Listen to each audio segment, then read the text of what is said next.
ఓం నమో వెంకటేశాయ నమ. ఓం శ్రీ సీతారామచంద్ర పరబ్రహ్మ స్వరూపిణే నమ. ఓం దక్షిణామూర్తే నమ. ఓం ఆచార్య శంకరాచార్య గురుభ్యో నమ. ఓం శ్రీమాత్రే నమ. మనం ఇవాళ 19వ ఎపిసోడ్ చెప్పుకుందాం.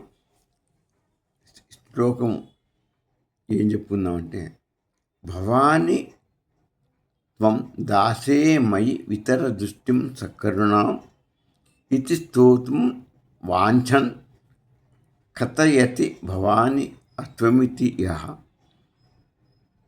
సదైవ త్వం తస్మై దిదిశపి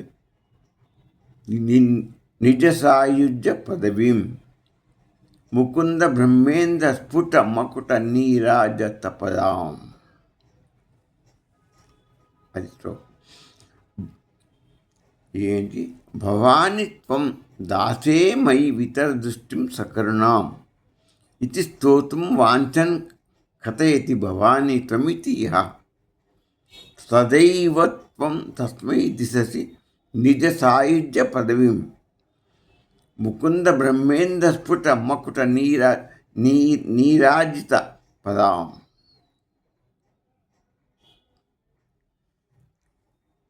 అంటే అమ్మ భవాని అని పరాశక్తిని మనం ఇక సంబోధిస్తున్నాడు స్వామి ఆచార్య వారు.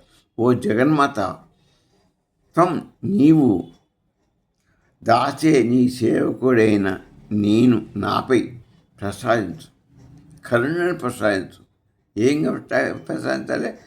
నీ దృష్టిని ప్రసాదించు, కరుణా దృష్టిని, కరుణా కటాక్షాన్ని ప్రసాదించు నా పైన. అమ్మా ఓ జగన్మాత, నీవు నా పైన కరుణా కటాక్షాన్ని ప్రసాదించు. నీ సకరుణాం, కరుణతో కూడిన నీ చూపుతోని నిన్ను స్తుతించటానికి కోరుతున్నాను. ఎందుకు నీ కరుణ నాకు కావాలంటే నిన్ను నేను స్తుతించాలి. కథయతి పలుకుతాను, నేను స్తుతించా పలకాన్ని, నిన్ను స్తుతించి నేను చేయాలి. అదే క్షణంలో నీ యొక్క స్వీయ నీతో ఐక్యస్థితిని, నీలో నేను స్తుతించి నిన్ను పొందే లాభం ఏంటంటే నీతో ఐక్యస్థితిని పొందాలి. దానికి ముకుంద బ్రహ్మ ఇంద్ర నీరాయిత పాదాలను వాళ్ళందరూ నీ పాదాన్ని పూజిస్తున్నారు. బ్రహ్మ విష్ణు వీరు దేవేంద్రుడు. ఎందుకు? నీ కరుణ కటాకి విష్ణు కొరకు. అందుకని అమ్మ భవాని నాపై కరుణ చూపు అని ప్రార్థిస్తాడు భక్తుడు. భవాని నాపై కరుణ చూపము అని అమ్మని ప్రార్థిస్తున్నాడు. ఎందుకు అంటే భవానీ త్వం, నీవు భవానీ త్వం అని పలికే క్షణంలోనే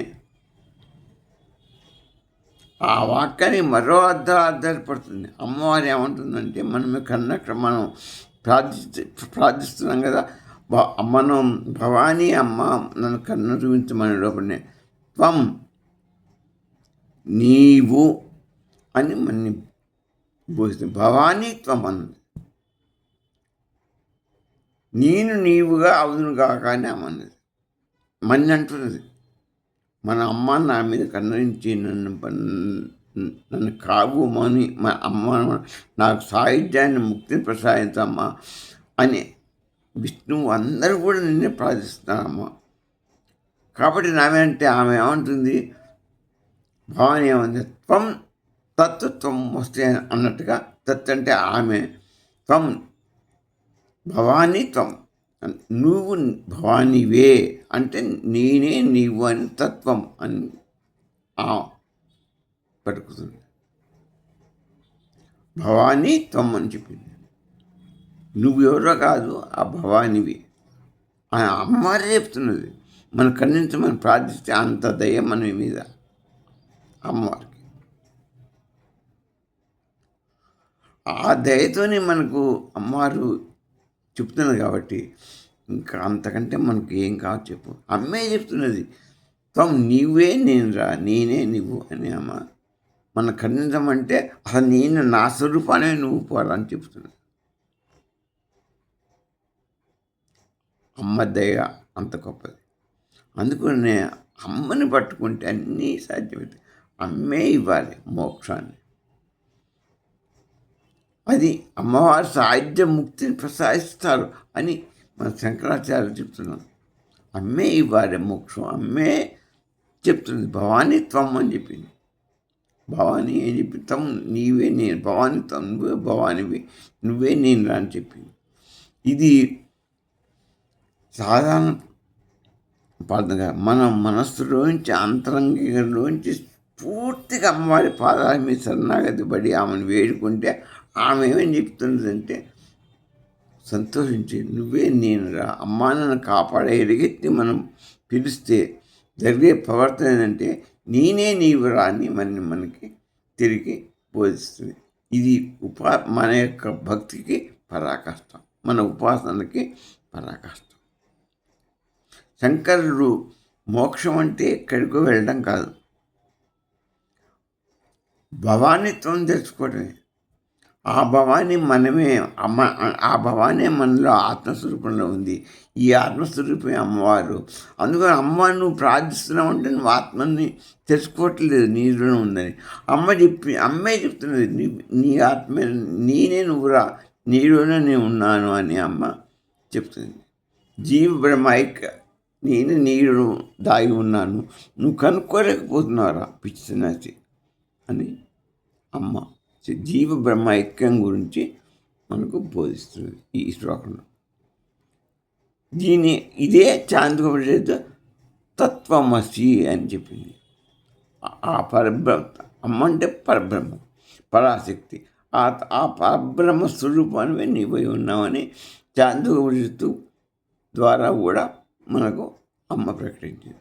తర్వాత బృహదారణ్యక పరిస్థితులు ఏం చెప్పింది? అహం బ్రహ్మాస్మని తెలుసుకోరా అని చెప్పింది.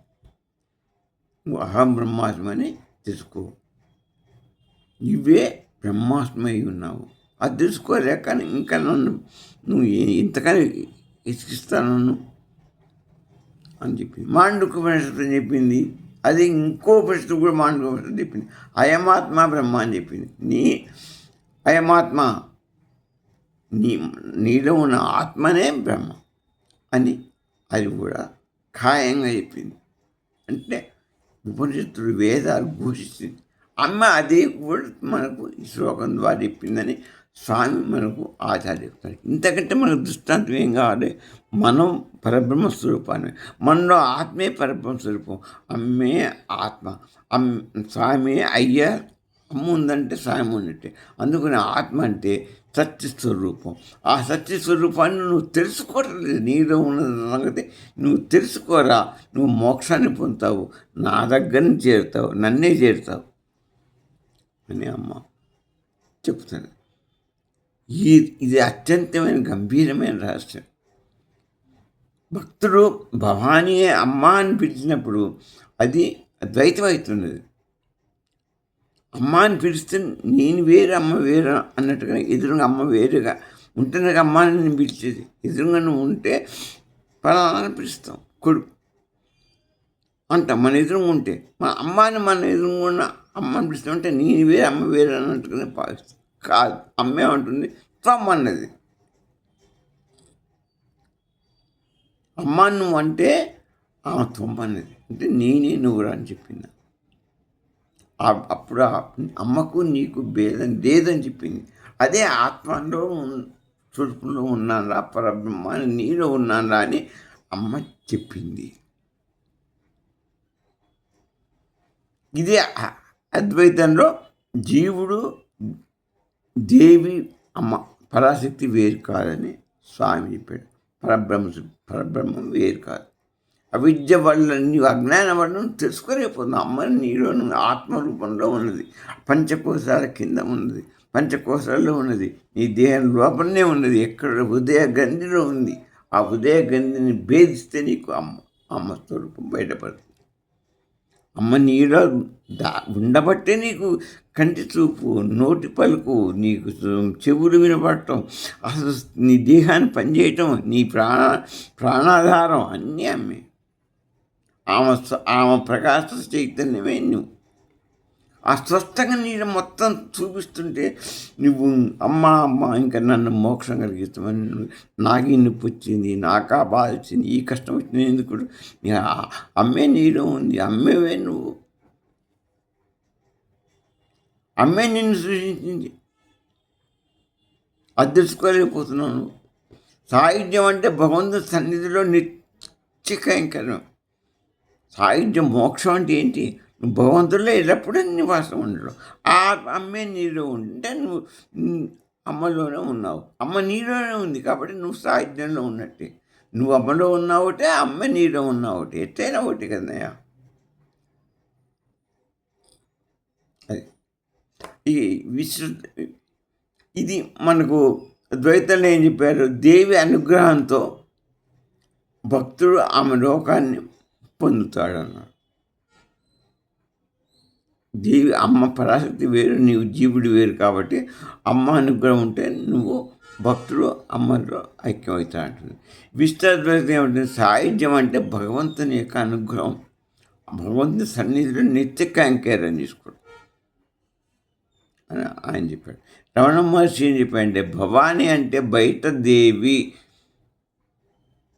కాదు, నేనెవరనంటే నీలో ఉన్న ఆత్మ, నేనెవరైనా ఆలోచిస్తే విచారిస్తే నీకు లోపల ఉండేటువంటి ఆధ్యాత్మిక నేనైతే ఉందాం అనుకుంటున్నామే, ఆ నేను ఉదయ గంధిలో దాక్కొని ఉన్న వెలిగే చైతన్య స్వరూపమే అమ్మ. ఆమె దేవి, ఆమె స్వామి, ఆమె శక్తి. అయ్యవారు ఆమె, అమ్మవారు ఆమె. అదే ఆత్మస్వరూపం హృదయ గంధిలో ఉంది. ఆ సత్య స్వరూపం, సచ్చిదానంద స్వరూపం. అందుకని నీకు ఆనందం ఇచ్చినా, ఏది ఇచ్చినా అదే అదే. నీ బతికిచ్చినా అన్ని కోసాలు కాదు, నీ శరీరం మొత్తానికి ఆధారాలు. నువ్వు ఈ శరీరాన్ని చూసుకొని అమ్మని లోపల ఉన్న చైతన్యం మర్చిపోతున్నావు, బయట ఈ దాన్ని చూసుకొని నువ్వు దీన్ని ఇది అవుతున్నావు. దేవిని బయట వెతకొద్దు. మనం హృదయంలో మనం సాక్షి చైతన్య భూతులుగా ఉన్నదని, మన లోపల ఆత్మ చైతన్యాన్ని సాక్షి భూతురాలు అమ్మని మన లోపల ఉందని మనం తెలుసుకోవాలి. భవానీ త్వం అనే 2 పదాల్లోనే తత్వమసి. భవానీ త్వం అంటే అమ్మ వేరు, త్వం నువ్వు కాదు, 2 ఒకటే. అదే అని తెలుసుకోవడం కూడా తత్వమసి. అయమాత్మ బ్రహ్మ, అహం బ్రహ్మాస్మి, ప్రజ్ఞానం బ్రహ్మ అనే 4 మహాకార సారం నిక్షిప్తమే ఉంది వేదాలు. ఆ వేదాలు చెప్తున్నాయి, అమ్మ ఇప్పుడు చెప్పింది, నీకు ఎంతకంటే ఏం కాదు. అందుకనే భక్తి యొక్క పరమావధి ఏంటంటే నీ జ్ఞానం లేకనే ఇదంతా. జ్ఞానం అని నీకు పరమావధి. జ్ఞానం తెలిస్తే నీకు అన్నీ తెలిసిపోతాయి. జ్ఞానం యొక్క పరమావధి బ్రహ్మైక్యం. జీవుడు బ్రహ్మ ఐక్యం తెలిసిపోతుంది. ఆ బ్రహ్మైక్యమే దేవి సాయుధ్యం. అదే బ్రహ్మ సాయుధ్యం పరా ముక్తి. అయితే దీనిని సాధన మనం చెయ్యక, దాన్ని మనం ఏం చేస్తున్నాం అంటే తెలుసుకోలేక మనం చాలా బాధపడుతున్నాం. మనం ఈ విషయాన్ని లోపల అమ్మ ఉన్నది అన్న సంగతి మనం మర్చిపోతున్నాం. అమ్మ లోపలే ఉన్నది అనే సంగతి మర్చిపోతున్నాం. మనం స్వామి లోపలనే ఉన్నాడు. ఆ స్వామిని ఉన్నదాన్ని కూడా మనం కనుక్కోలేక మనం బయట వెతుకుతున్నాం. అదే రమణ మహర్షి చెప్పింది. ఎవరు చెప్పినా కూడా అదే చెప్తున్నాను. ఏ స్వామి చెప్పినా కూడా లోపలనే ఉంది అమ్మ, నువ్వు కనుక్కోలేకపోతున్నామని మనం తెలుసుకోలేకపోతున్నాం. అది తెలుసుకోవడమే మనకు సాహిత్యం. ఆత్మని కనుక్కోవడమే మనకు పరమార్థం. అదే మనకు ముక్తికి మార్గం. ఎందుకంటే ఇంకొక శ్లోకం కూడా మనం చూద్దాం.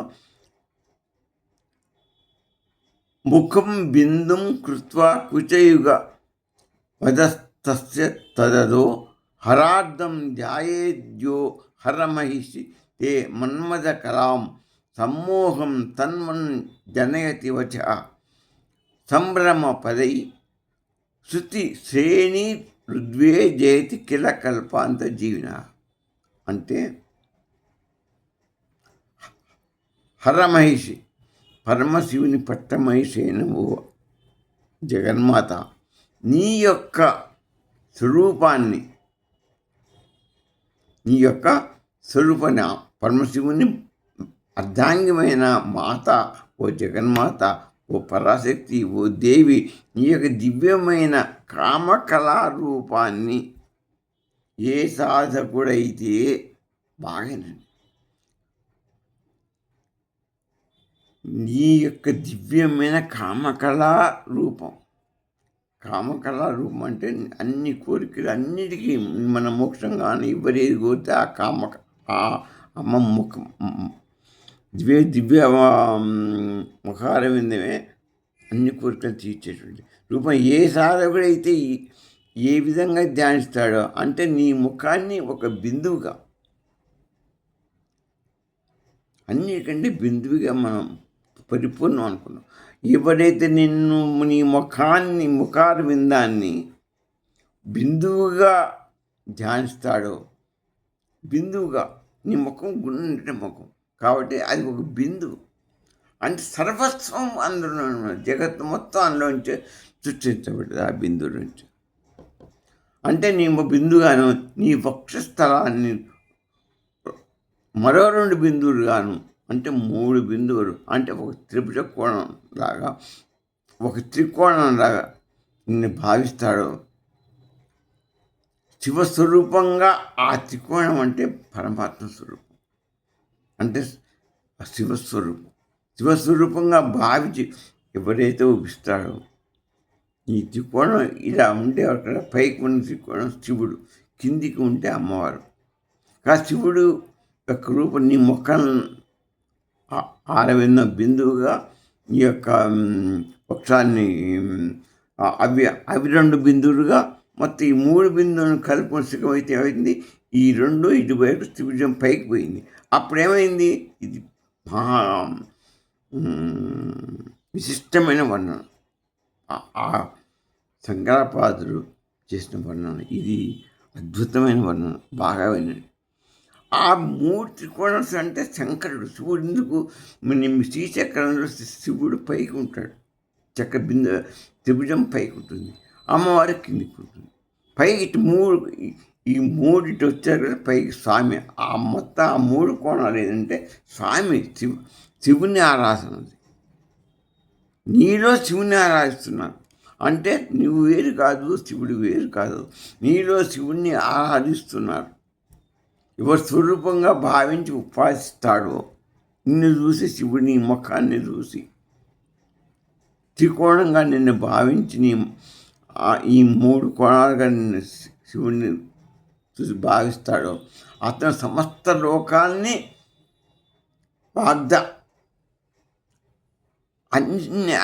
సమస్త జ్ఞానాన్ని వాగ్దాడిని పొందుతాడు.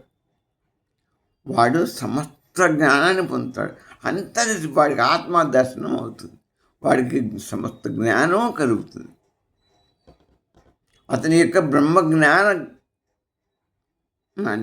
పొందుతాడు. అమ్మని భావించాలి. మరి మనం బతికే అక్కడ అమ్మ పాల వల్లే మనం బతికాం. ఈ యొక్క అమ్మ ముఖంలోంచే మనం బ్రహ్మ. ఈ 2 కళ్ళు ఏంటి చెప్పండి, సూర్యచంద్రుడు.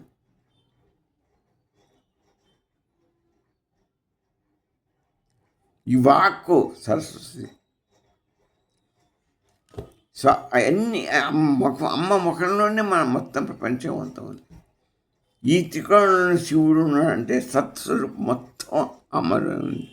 అమ్మే సత్స్వరూపం, అమ్మే చిత్స్వరూపం, అమ్మే సత్వ చిత్స్వరూపాన్ని ఎవడైతే అర్థం చేసుకోగలడో వాడే ఆత్మను తెలుసుకున్నవాడు, బ్రహ్మ జ్ఞానాన్ని తెలుసుకున్నవాడు, పరబ్రహ్మాన్ని అచిరాకాశంలో ఉన్న పరబ్రహ్మస్వరూపాన్ని తెలుసుకున్నవాడు. వాడికి అంతా తెలిసిపోతుంది. వాడే యోగి, వాడే జ్ఞాని, సర్వజ్ఞాని. బ్రహ్మజ్ఞాన ప్రవచన విని కల్పాంత వరకు జీవించే బ్రహ్మ దేవతలు కూడా ఈ జ్ఞానం సంపాదించిన వాళ్ళు ఆశ్చర్యపోతారు. వాళ్ళు ఆ జ్ఞానం సంపాదించుకున్న వాడిని. ఇది మామూలుగా అర్థం కాదు.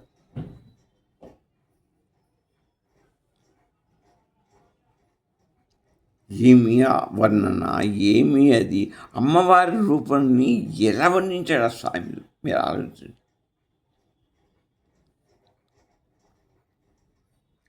అంతటి వర్ణన చేశాడు. నీ దాన్ని మనం తెలుసుకుంటే మనకి బ్రహ్మజ్ఞానం వచ్చినట్టే. అదే ఆత్మస్వరూపం. ఇందాక చెప్పింది ఇది అదే అంతా అది. అందుకే ముఖం బిందుం కృత్వా కుచేయుగ మదస్తస్య తదదో హరార్థం ధ్యాయేద్యో హరమైషి తే మన్మదకరాం ససమ్మోహం తన్మన్ జనయతి వచ సంభ్రమ పదై శృతి సేని రుద్వే జయతి కిల కల్పాంత జీవిన కల్పం.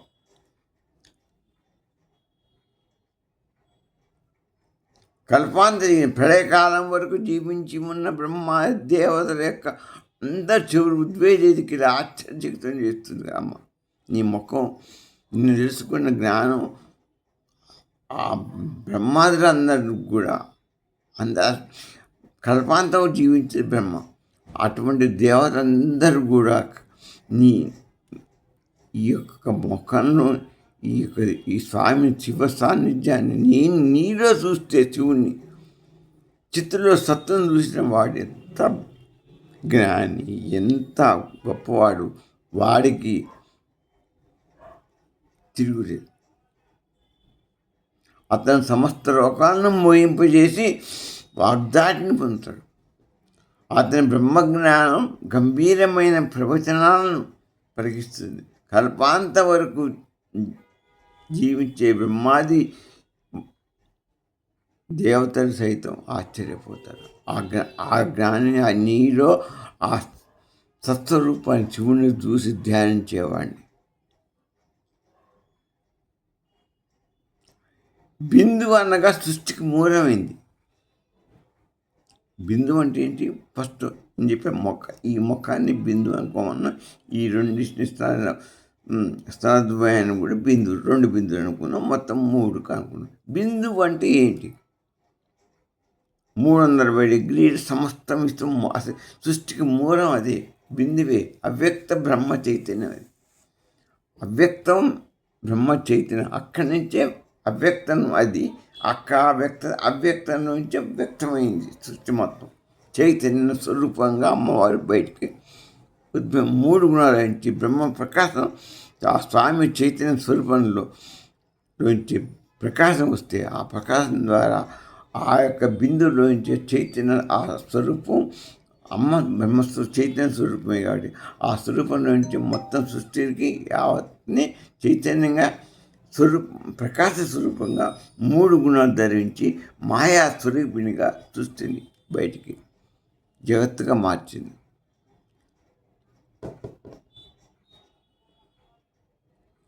అటువంటి బాహ్య ప్రపంచాన్ని మానుకొని నువ్వు ఆ మూల చైతన్యాన్ని నీ హృదయంలో నువ్వు దర్శించాలి.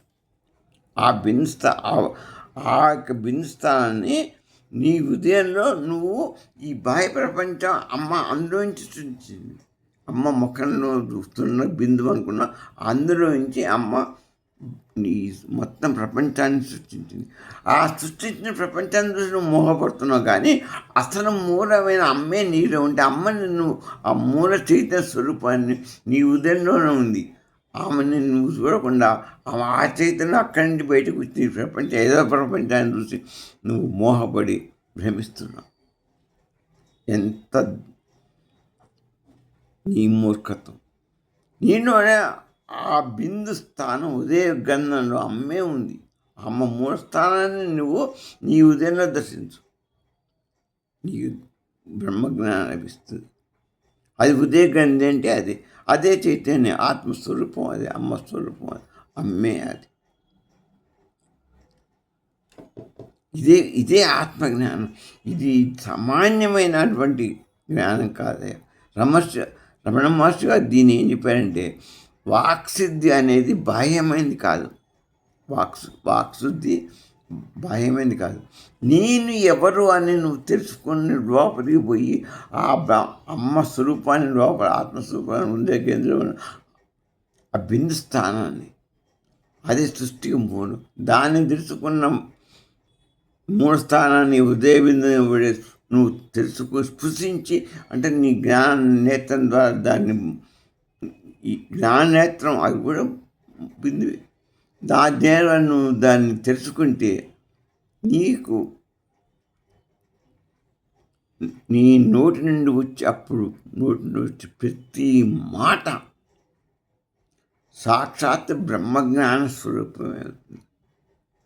అమ్మని లోపల దర్శిస్తామంటే ఆ విధంగా నీ నోట్లో నుంచి వచ్చిన మాట ప్రతిదీ బ్రహ్మజ్ఞానమే. అంతకంటే వేత్త లేడు.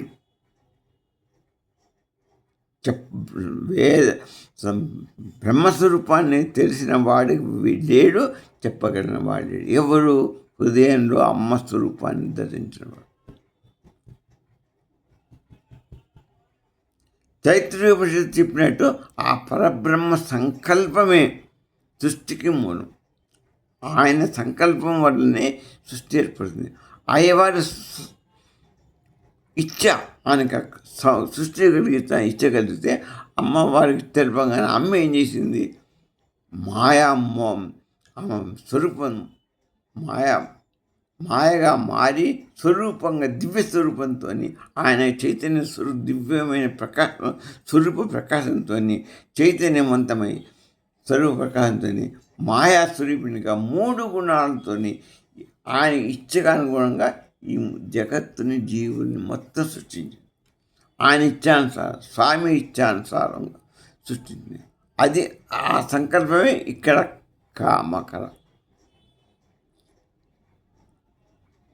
కామకళగా రూపంలో ఉపాసించబడుతుంది అని ఎవరు చెప్పారు? తైత్రీయోపనిషత్తు చెప్పింది.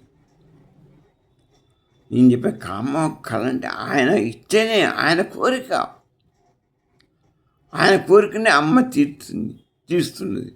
అందుకని ఆయనకు అది ఎట్లా తీరుస్తుంది? మాయా స్వరూపంతోనే, మాయగా మారి, త్రివిధ గుణస్వరూపంగా మారి, ఆయన చైతన్యం నుంచి తీవ్రమైన సూర్యుడి నుంచి వెలిగి ఎంత అఖండమైన స్వరూపం వస్తుందో, ఆ కింద స్వరూపాలలాగా విజృంభించి ఆయన కోరిక అనుగుణంగా ఇంత జగత్తును, ఇన్ని లోకాన్ని, ఎంతని ఆయన ఎట్టనుకుంటే ఆయన అనుగుణంగా మొత్తం సృష్టించి చూపిస్తుంది. ఆయన ఆ విధంగా ఆయన కోరిక తీర్చి ఇది సంతృప్తిపరుస్తుంది. అందుకని ఈ ప్రపంచం అంతా ఆయన కళ, ఆయన ఇచ్చ. అమ్మవారు ఆయన ఇచ్చ, ఈమె జ్ఞానశక్తి, క్రియాశక్తి. ఈమె ఆయన ఇచ్చాశక్తి, ఈమె జ్ఞానశక్తి. ఈమె అనుకో జ్ఞానం, అమ్మవారి జ్ఞానం అంటే ఇదంతా మనకు తెలుస్తుంది. రాబోతు జ్ఞానం అంటే వెలుగు, ప్రకాశంగా అనుకో జ్ఞానం. ఇదంతా అర్థం చేసుకోవాలంటే కొంచెం కష్టం. ఆయన ఇచ్చకి ఈమె ప్రకాశం, ఆయన చైతన్యంతో ప్రకాశం, ఈమె ప్రకాశమే వెలుగు, వెలుగుతోనే జ్ఞానం, ఆ జ్ఞానంతోనే ఆ మాయాస్వరూపం ఎత్తింది. మాయాస్వరూపంతో మూడు గుణాలు సాధించింది. మొత్తం ఆయన ఎలా అనుకుంటే అలా జ్ఞానం, క్రియాశక్తి మొత్తం అంటే ఏంటి? సచిత్తులే మొత్తం డైరెక్టరు, ప్రొడ్యూసర్లు అంతా, సినిమా మొత్తం అక్కడనే తయారైంది. అదే ఈ జగత్తు, జీవుడు మొత్తం ఈ పరబ్రహ్మ స్వరూపమే. మొత్తం నిర్మాత వాళ్ళే, ప్రొడ్యూసర్ వాళ్ళే, సినిమా తీసిన మొత్తం వాళ్ళే, అన్నీ సచిత్తులు. సచిత్తులు అంటే అయ్యవారు, అమ్మవారి స్వరూపం. అందుకని జగత్తు మిథ్య అన్నారు. జీవుడు ఆ పరబ్రహ్మ స్వరూపంలో ఉండి మనకి ఎంత ఈ జగత్తుని, దాని జ్ఞానం లేదు మనిషికి. అది ఆత్మస్వరూపిణిగా ఉండి అమ్మ మన మానవ జన్మలో మనని అనుభవించడాన్ని మనకు స్వాతంత్రం ఇచ్చి నువ్వు ఈ మొత్తం వేడుకుంటున్నావు. ఇదంతా ఆమె సొత్తు, వాళ్ళ సొత్తు, మంది కాదు. ఈ ప్రపంచ జగత్తు మొత్తం జీవుడు కానీ ఈ శరీరం కూడా ఆమె ఒకటి వచ్చింది కాబట్టి మన జీవుడు ఈ శరీరం స్థూల శరీరం మొత్తం ఈ జగత్తు మొత్తం అది మన కంటికి కనపడేంత. లోపల ఉన్న ఆత్మ మనకు ఆమె చైతన్య స్వరూపంగా మార్చి ఈ ఈ విద్యా ప్రపంచంలో ఆనందించమని మనకి చైతన్యాన్ని ప్రసాదించింది. కాబట్టి అమ్మవారి దివ్య రూపమే మనసు నిలిపి సంపూర్ణ వాక్శుద్ధిని పొంది మన బ్రహ్మజ్ఞానం పొంది భక్తి మార్గాన్ని నాకు ఆకాంక్ష. సెలవు.